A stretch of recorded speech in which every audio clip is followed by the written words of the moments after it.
Сюда. А, где-то мы. Нет, мы сначала же поздороваемся. День добрый, уважаемые коллеги. Мы начинаем с вами очередное заседание метод объединения по биологии. Ну и, конечно, несколько слов скажу перед тем, как начнется наше заседание, посвященное научной деятельности школьников. В настоящее время прошел муниципальный тур Олимпиад. Сейчас подводятся итоги. И хочу сказать, что республиканский тур Олимпиады по биологии будет проходить 22 и 24 января. То есть между 22 и 24 будет день перерыва. Ну а сейчас я хочу предоставить слово Макаровой Людмиле Александровне. В последнее время вы прекрасно знаете, что очень много времени и внимания уделяется научной деятельности школьников. И проходит огромное количество олимпиад, каких-то конкурсов. И как правильно оформить учебно-исследовательскую работу, как раз нам любезно согласилась предоставить информацию свою Людмила Александровна. Пожалуйста, что такое исследовательская деятельность, Людмила Александровна? Всем добрый еще рабочий день. Что такое исследовательская деятельность? Да? Это такая деятельность, когда ученик самостоятельно добывает какие-либо знания, конечно, под руководством своего учителя. И эта деятельность направлена на познавательный интерес какой-то. И продуктом этого интереса появляется новое знание. То есть, может быть, не в целом новое знание, но для него, как для субъекта, это знание новое. То есть для школьника это новое знание. Да. И это знание научное? В ходе исследования мы получаем какие-либо цифры, да, и когда мы факты подтверждаем какими-то цифрами, да, то это, можно сказать, научное знание, научное знание. Какова мотивация у обучающихся заниматься именно вот такой исследовательской работой, именно научно-исследовательской работой? В тех учебных заведениях, где исследовательская работа стоит отдельной дисциплиной, да, они за это получают отметку. А если он пишет для себя, как во внеурочной деятельности, да, то у него есть возможность выступить на каких-либо конференциях, которые у нас есть в реестре, как он называется правильно, реестр Олимпиад, да, да, которые, да, прислали сейчас. Он может, даже на Олимпиаде по экологии сейчас обязательно, вернее, всегда требовалась исследовательская работа, просто сейчас она еще и защищается очно. То есть перспектив, куда вы можете пойти с этой исследовательской работой, достаточно много. То есть, и на самом деле это очень интересно. То есть, конечно, школьник по итогам своей работы совместно, конечно, под руководством учителя может выступать в различных олимпиадах, так ведь, конференциях. Да, Людмила Александровна, а все-таки как правильно организовать данную работу? Я думаю, что если вы будете подбирать литературу по данному вопросу, то в литературе очень много можно найти, уже достаточно много сейчас литературы, много маленьких статей в интернете можно взять. И порядок исследования, да, порядок построения исследований, он, как правило, одинаковый, состоит из 7 пунктов. Да? И я поподробнее о них расскажу в нашей презентации и приведу примеры, те, которые которые я получала со своими детьми совместно. Вы где работаете? Да. Основная работа моя – это Сыктывкарский государственный университет, Институт естественных наук, и по совместительству я учитель биологии в Коми-республиканском лицее при СГУ. И, конечно, со своими школьниками вы как раз и занимаетесь. Элективный предмет по выбору методы научно-исследовательской работы экологии и биологии у нас начинается с 8 класса. В 8 классе они пробуют несколько элективных курсов, и потом, наконец, к 9 уже определяются с выбором. И посещают этот курс 2,5 года. 9, 10 и 11 классы. По окончанию 10 класса у них идет предзащита исследовательской работы, а в 11 классе уже защита. защиты исследовательского проекта. Но мы стараемся работу написать чуть пораньше, потому что, выступая в 10 классе, у нас больше перспектив. То есть, если мы закончим исследовательскую работу, вот в декабре мы сейчас должны закончить исследовательскую работу, то конференции начинаются в марте, в апреле, да, а в марте, в апреле им просто уже... В 11 классе. Да, в 11 классе не до поступления на конференции, поэтому мы стараемся по максимуму выступить в 10 классе. В 11 классе очень серьезная подготовка к ЕГЭ, и не хочется отвлекать детей от этого этапа. Ну и давайте перейдем уже. Как же все-таки? Да.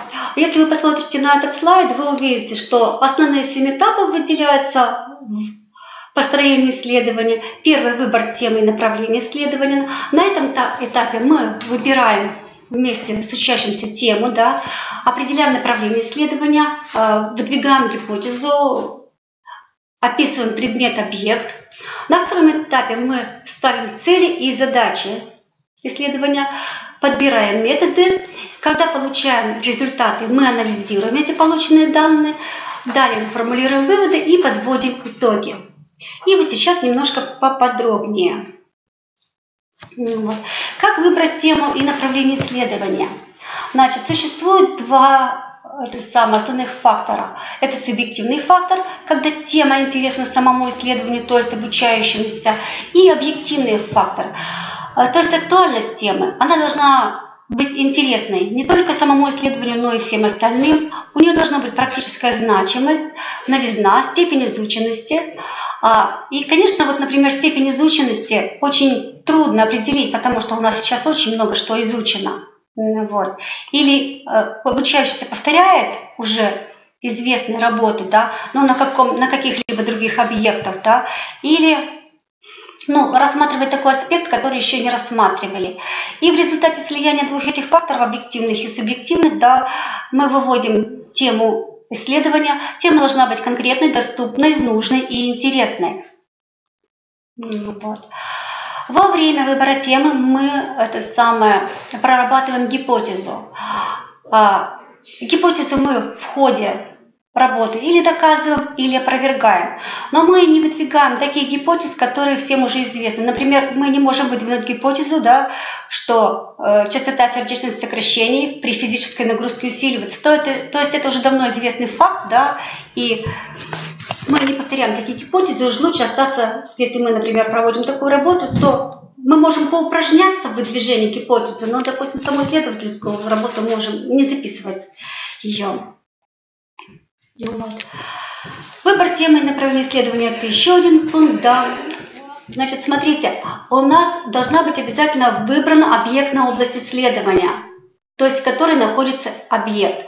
Но если мы, например, все здесь биологи, да, и экологи, то наша самая большая область, объективное исследование – это биология и экология. Вот. Далее мы можем сужать вот эту объективную область и выходить на предмет, на объект исследования. Да? То есть это может быть у нас какой-то предмет, живое существо, явление или процесс, на который мы направляем свою деятельность. Да? А предмет исследования – это только та конкретная часть объекта, внутри которой ведется поиск.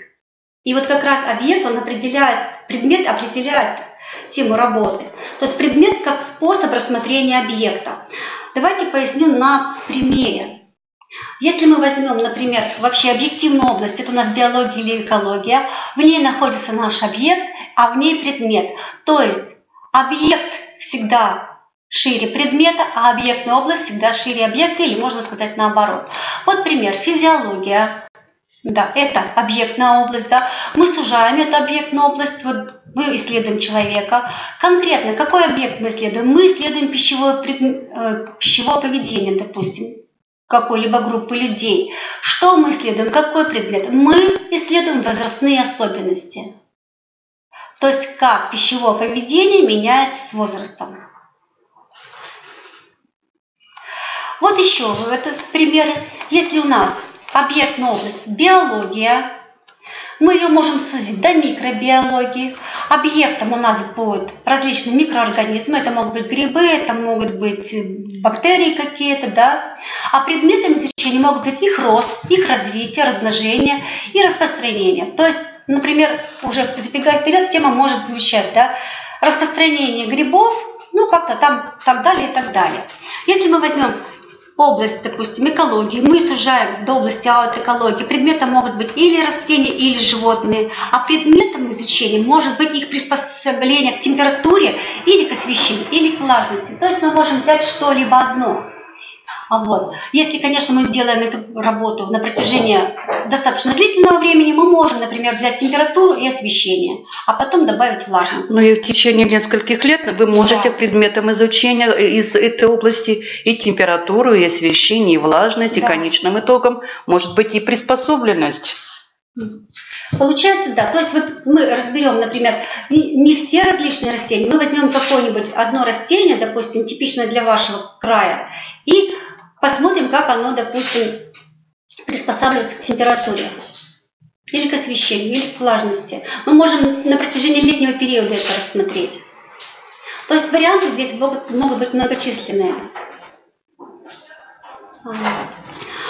Далее. Когда мы формируем название темы, у нас в теме должны звучать предмет исследования, объект исследования и метод исследования. Это в идеале, да? Когда у нас тема сформулирована правильно, должны быть и объект, и предмет, и метод исследования. Например, оценка качества окружающей среды методом биоиндикации. Значит, предметом исследования у нас будет оценка качества, объектом окружающая среда, метод биоиндикации. Если мы изучаем окисление жира как объект, это самое подробнее мы изучаем скорость окисления жира в покое и при физической нагрузке. То есть понятно, что методом у нас будет какая-либо физическая нагрузка, да, и прописано у кого? У лыжников-гонщиков, да. Вот. Единственное, что вот сюда хочется добавить и сюда хочется добавить, где мы это изучаем? Окружающей среды чего? Лыжников-гонщиков какого региона? Или возрастные, наверное. Или возрастные особенности, или вот, допустим, города Сыктывкара, или лыжников-гонщиков Республики Коми в целом. Да. Если окружающая среда, то какая? Окрестности города Сыктывкара, например, окрестности, допустим, Усть-Кулома, да, Везинги. То есть любой. Ну а если можно еще чуть-чуть поуже, может быть, от окружающей среды методом биоиндикации там, или какого-то озера. Можно или так? Озеро, да. То есть, посмотрите, метод биоиндикации, да, он это самое достаточно распространенное понятие. То есть мы можем это самое проводить биоиндикацию или по лишайникам, или, допустим, по водным объектам, да, по зообентесу. То есть совершенно разные. То есть, по идее, как бы вот должно быть все прописано в теме. Вот. То есть вот сама тема, она объединяет в себе и объект, и предмет, и цель. Если это какая-либо географическая, допустим, определенная точка, мы должны добавить эту географическую точку в тему, да. Если, допустим, что-то мы выделяем по времени, мы тоже должны добавить это в тему, например, в летний период, в зимний период, да, или различия по сезонам. В данной теме этого нет. Еще раз давайте посмотрим. Оценка у нас – это предмет, экологическое состояние – это объект, то есть мы берем состояние водоема объект. Гидрохимический показатель – это метод, несколько гидрохимических показателей, да, и мы берем географическое положение, среднее течение реки Вычегды. То есть экологическое состояние не Сысолы, не Печоры, там, не другой. А очень конкретно, да? Очень конкретно среднего течения реки Вычегды. Да и то среднее течение бассейна реки Вычегды – это достаточно обширная территория. Да, очень. Да, и тема здесь может тоже на несколько лет растянуться. Ну, вот. И вот давайте прямо вот посмотрим, как мы сужаем тему. Мы берем общую тему, простите, пожалуйста, мы берем общую объектную область биология, сужаем ее, например, до зоологии. Далее мы еще раз сужаем ихтиология. И конкретно мы изучаем окуневых рыб. Что у них можно изучить? Морфологические особенности, миграции, нерест, половой состав популяции и другие какие-либо особенности. Да? Для школьника что? Допустим, половой состав популяции достаточно трудно будет это самое изучить. Миграции, наверное, тоже будет сложно изучить. Ну вот остановимся на морфологических особенностях. Да? И мы можем выполнить такую тему. Морфологическая характеристика окуневых рыб среднего течения реки Сысола. Если у вас, например, где-либо достаточно маленькие реки, да, то эту работу провести будет достаточно легко. Можно взять других рыб. Вот. Постановка целей и задач исследования. То есть цель исследовательской работы, да, это то, что должно быть достигнуто в работе, она должна быть одна, и она указывает на общее направление исследования. А вот, например, такая работа: влияние рациона питания на рост брюхоногих моллюсков и хотин, которые достаточно часто бывают у нас, живут в домашних условиях. Да. И цель работы, она, смотрите, она практически созвучна теме самой работы: изучить влияние рациона питания на рост брюхоногих моллюсков. Влияние продолжительности сна на психическое состояние учащихся. Цель работы: изучить влияние продолжительности сна на психическое состояние участников. Или же тема может быть, цель работы может быть более развернута. Например, сравнительная характеристика канала и реки заповедника Республики Беларусь. Цель работы: сравнить водные экосистемы по видовому разнообразию бентоса, прибрежной водной растительности и гидрохимическому составу. То есть немножко шире. Биологическая активность почвы в оценке экологического состояния Сыктывкара. Оценить экологическое состояние почвы городского района на основании показателей биологической активности. То есть они созвучны. Тема и цель, они созвучны. Что касается задач. Задачи – это своеобразный план описания того, что мы изучаем. Начинаются задачи с таких слов, как выявить, разработать, изучить, провести, собрать, осуществить. То есть что мы можем осуществить? Вот. Такая работа: продолжительность содержания в почвенных беспозвоночных микрокосмах. То есть, посмотрите, цель опять немножко шире название темы, да, то есть при поддержании постоянства таких лимитирующих для них факторов, как температура и влажность. Задача: выявить группы позвоночных и беспозвоночных, показать изменения численности и структуры мезофауны, определить изменения численности почвенной микрофауны и проследить динамику населения колембул. То есть вот это четвертая, это самая, уже немножко такая конкретная тема на один конкретный вид. То есть, еще раз, выявить, показать, определить, проследить. Выбор метода проведения исследования. В идеале для каждой поставленной задачи необходимо подобрать соответствующие методы исследования, которые дали бы у нас результат. Вот. Например, опять эта работа: сравнительная характеристика Петербургского канала и реки Бузянка Березинского заповедника Республики Беларусь. Цель я уже зачитывала. Провести, пусть это слово вас не пугает, визуальное обследование двух водотоков. Методика под это исследование – это методика Боголюбова и Засько. Вот она звучит. Выполнить гидрохимический анализ. Для него тоже есть своя методика. Свой метод имеется, да? Метод, да. Вот. Изучить растительное разнообразие. Понятно, там вот сбор растений, да. Вот. Определение при помощи определителей и распределение водной растительности по экологическим группам берется по какой-либо классификации. Да? В данном случае вот эта классификация. Изучить видовой состав зообентоса тоже по определителям. Дать оценку экологического состояния по индексу модификации. Вот. И описать антропогенные нагрузки на исследуемые участки – это визуальный осмотр. И хотя вот эти три этапа у нас рассматриваются все по отдельно, но на самом деле лучше все эти три этапа, то есть выбор темы, постановка целей и задач и подбор методов, проводить параллельно. Потому что если вы, например, захотите что-либо исследовать и обучающийся уже настроиться на какое-то исследование, мы можем упереться в метод. То есть метод надо подобрать для того, чтобы он был выполнимым.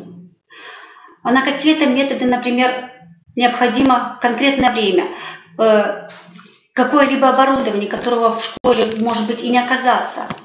Вот. Для каких-то исследований нужны химические реактивы, которых тоже может не оказаться. Поэтому выбор методов, да, должен быть такой, который доступен в вашей школе. По окончанию 3 этапов у вас уже должно быть прописана актуальность темы, проблемы исследования, цель исследования, задачи исследования, гипотеза, объект, предмет и способы, методы и способы.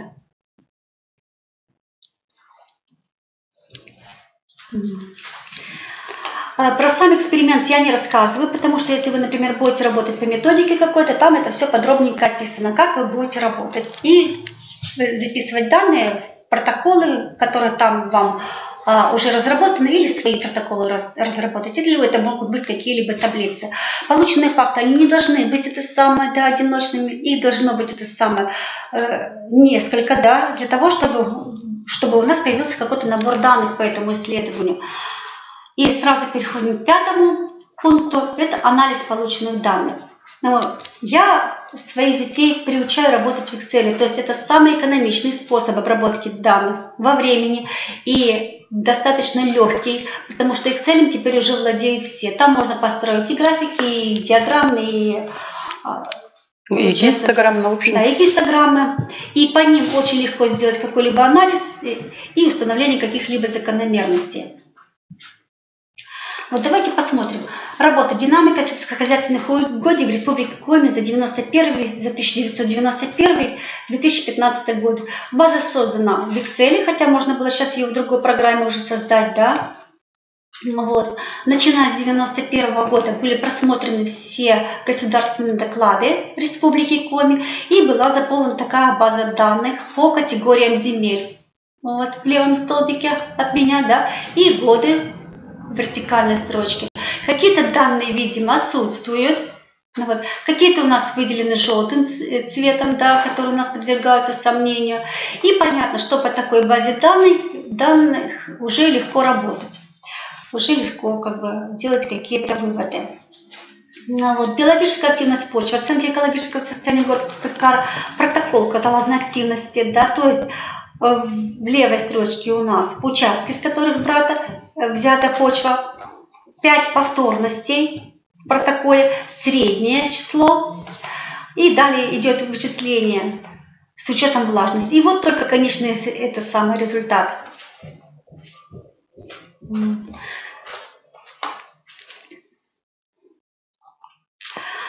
Когда у нас, допустим, есть таблицы, есть какие-то, например, протоколы, нам уже достаточно легко построить графики. Если у нас идет изменение какой-либо, допустим, единицы по времени, будь то это секунды, будь то там это часы, будь это года, легче, конечно, построить график.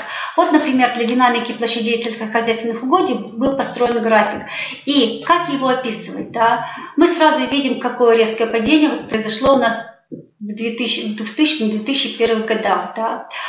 Как описать это? Ну, понятно, что мы видим, да, что процесс снижения сельскохозяйственных угодий пришелся на такой-то, такой-то год. В среднем площади сократились на 28%, где мы взяли эту цифру, да, мы просто посчитали уже по базе данных.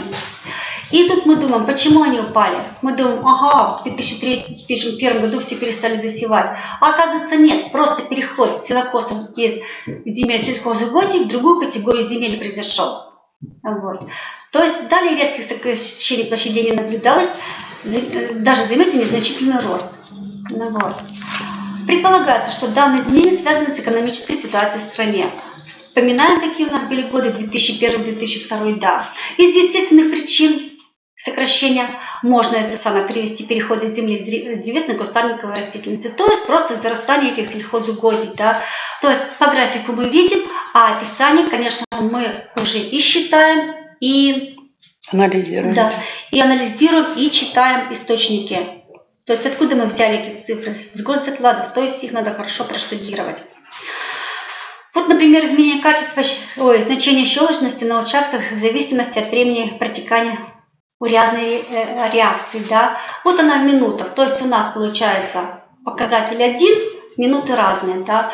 На улице Коммунистическая, Катаева, Плизина, Орджоникидзе. Да? И вот мы смотрим, что на внешнеквартальных участках урязная активность протекает по-разному. Самая высокая скорость достижения до 10, да, хотя бы мы возьмем это на улице Коммунистической, далее у нас идет, а минимально у нас на улице Орджоникидзе, вот скорость.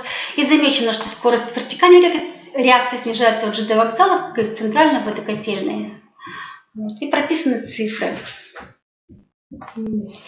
Очень хорошо можно, допустим, описать результаты по столбчатой гистограмме, когда мы чувствуем, например, когда мы сопоставляем два показателя. Вот здесь, например, самочувствие, активность, настроение, да, представлены результаты в баллах. Это работа, когда у нас получается влияние продолжительности сна на психическое состояние учащихся, да, куда входит как раз самочувствие, активность, настроение и тревожность, это другой график. И вот мы смотрим, самочувствие у нас в зимний период снизилось, активность у нас в зимний период снизилась, настроение у нас в зимний период снизился. Вот. Как девушки интерпретируют эти гистограммы? В зимний период снижается температура воздуха и продолжительность светового дня. В этот же период заканчивается первое полугодие, идет экзаменационная сессия. Как следствие увеличивается умственная нагрузка учащихся. В связи с этим наблюдается изменение показателей функционально-психического состояния и описывает уровень самочувствия снижается на столько-то, да, на процентов, активность на столько процентов и настроение это на столько-то процентов. А вот, Людмила Александровна, а вот по этому графику, скажите, пожалуйста, вот здесь процент показан? Это баллы. Это баллы, да? Да, вот прямо написано показатели самочувствия, активности, настроения учащихся в осенний период в баллах. То есть они сравнивают те баллы, которые были получены в осенний период, и те баллы, которые... Но это есть своя особая методика. Да, это методика, это самое самочувствие. Она так и называется, самочувствие, активность, настроение, методика САН. Вот. Она дается в баллах. Можно тут еще где-то, наверное, далее в работе у нее сравнение с показателями нормы. То есть, по-моему, вот эти все показатели входят в норму. Хотя для них это снижение, да, но на самом деле это норма. Вот. Гистограмма столбчатая позволяет сравнить 3 показателя даже. Вот. Например, прирост массы хотин, про которых мы говорили, да, по группам с различным питанием. В процентах. Здесь гистограмма дается в процентах. Пишет, в итоге каждая группа, особь в первой группе в среднем прибавила 47% от начального веса, второй 8,5%, третьем 19%. И больше всех прибавили в весе первая группа, которая питалась сочными фруктами и помидорами. Таким образом, высокое содержание кальция в продуктах не является единственным необходимым условием для активной прибавки животных в массе. Здесь была такая гипотеза, что тех животных, которых кормить, у тех охотин, которых кормить специальной добавкой, да, которые есть в магазине с высоким содержанием кальция, да, то та группа будет больше всего прибавлять веса. Но вот на самом деле данная гипотеза у нас не подтвердилась. То есть больше всего прибавила в весе группа, которая питалась сочными плодами и фруктами. Вот. Гистограмма круговая, она хороша для того, что если мы, например, сравниваем показатели в процентах, когда они у нас в общем объеме дают 100%. Например, физическое развитие у юношей из лицея, да, за 14 за 15 годы. Очень хорошо видно, что здесь это самое у нас недостаточное физическое развитие не изменилось, гармоничное у нас изменилось, возросло чуть-чуть, да, на 7%, а избыточное это самое, увеличилось. Да, гармоничное упало, а избыточное увеличились. Это хорошо получается. Это физическое это пополнили или? Нет, это там идет по индексу какие-то сравнения, у него были по индексу. Вот. Формулирование выводов, да. И вот когда получается мы все эти гистограммы, сколько получилось, да, мы обрабатываем, мы можем сформулировать выводы по данным исследованиям. Очень важно, что выводы должны соответствовать поставленным задачам. Вот сколько у нас задач, столько у нас и выводы. Вот, например, статистика рождения и выявления детей с хромосомным заболеванием в Республике Коми. Задача 1. Выявить количество детей. Четкий ответ. Количество детей, родившихся с синдромом такой-то, такой-то. Определить, с каким полом чаще всего рождаются дети. Определенной зависимости между рождением мальчиков и девочек не обнаружено. Установить, влияет ли возраст матери, есть тенденция. То есть конкретный вопрос, конкретная задача, конкретный ответ. Опять работа по сравнению двух водотоков. Значит, первое, провести визуальное обследование. Органолептические показатели реки и канала практически одинаковы, были обозначено различия в рельефе. Конкретный вопрос, конкретный ответ. Выполнен гидрохимический анализ. Гидрохимические показатели абсолютно идентичны, исключая водородный показатель pH. Да? Анализ показал, что вода не опасна для гидробионтов и человека. Изучить растительное разнообразие. Вот. Сходно по видовому составу по отношению к воде преобладают гигрофиты. Изучить видовой состав зообентоса. Видовой состав представлен 4 типами, преобладают типы членистоногие и моллюски. По количественным составам доминирует тип моллюсков. Дать оценку экологического состояния водотоков. Вода из водных систем может быть использована в хозяйственной деятельности. Водотоки относятся к сапробным. Месосапробным, да. Описать антропогенную нагрузку. Антропогенная нагрузка на водные объекты несущественна. Ну, тут понятно, что она несущественна, потому что они находятся на территории заповедника. И подведение итогов, да, и определение сферы применения. И вот когда у вас уже будет работа выполнена, можно сложить все пазлы и написать саму исследовательскую работу, то есть в бумажном варианте. Если вы идете на конференцию, да, просят, допустим, на каких-то конференциях просят тезисы, да, на каких-то статью, например, на спиридонских чтениях просили статью, а на некоторых полный бумажный вариант работы.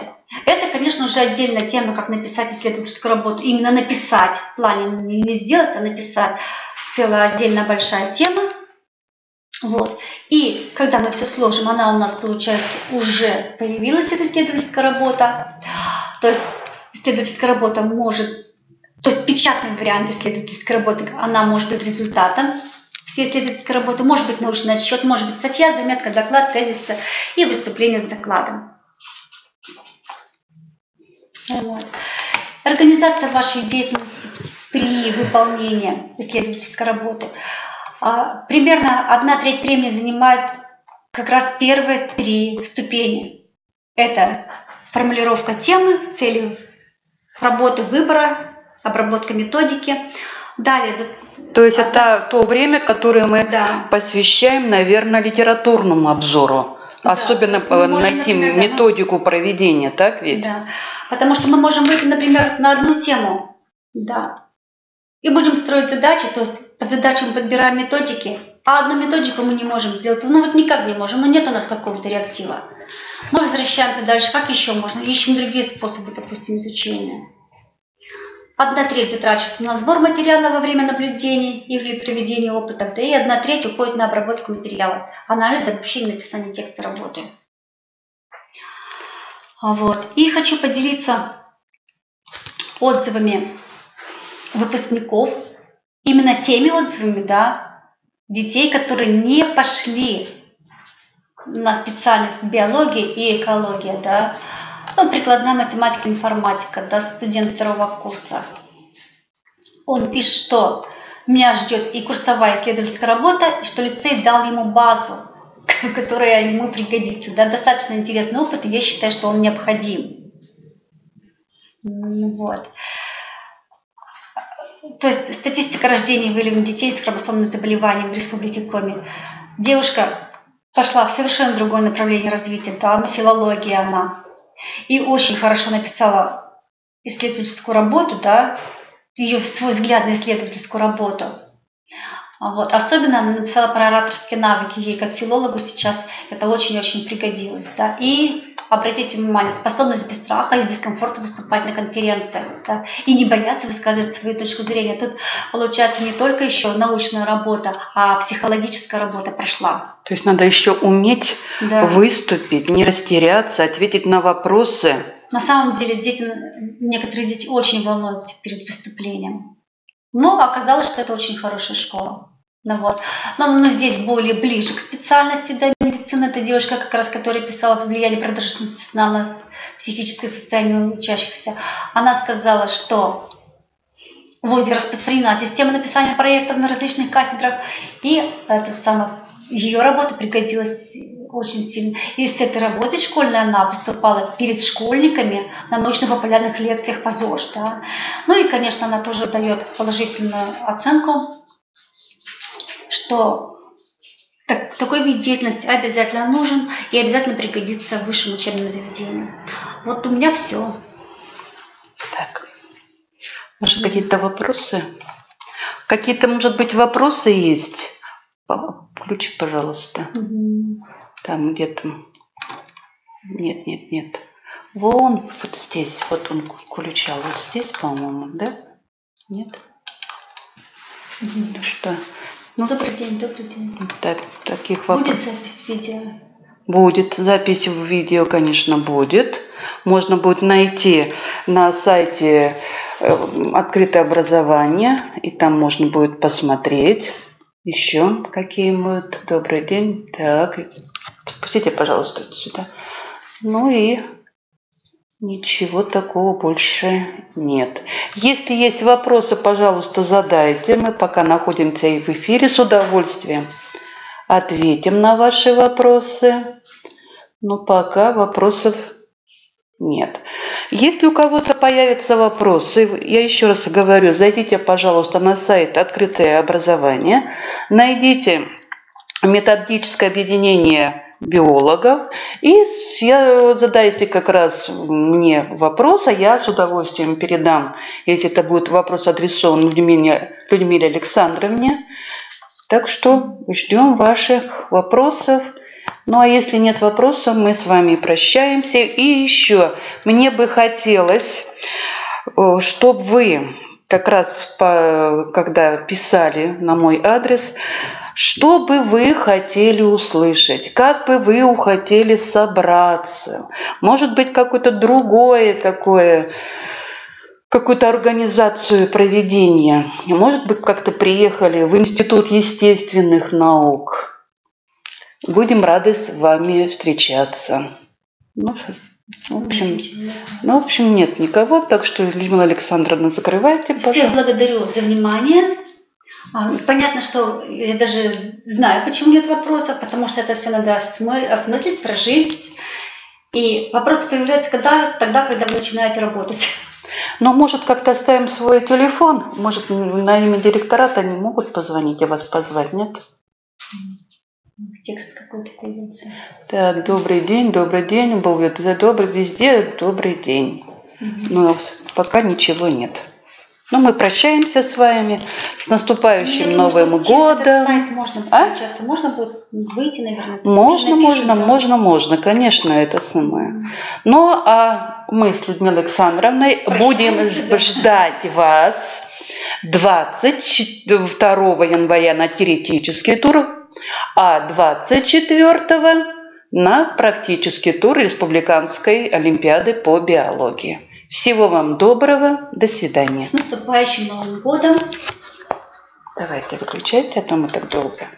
Так, где там отключить? Наверное.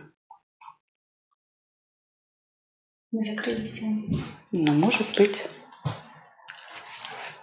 Так, закроем.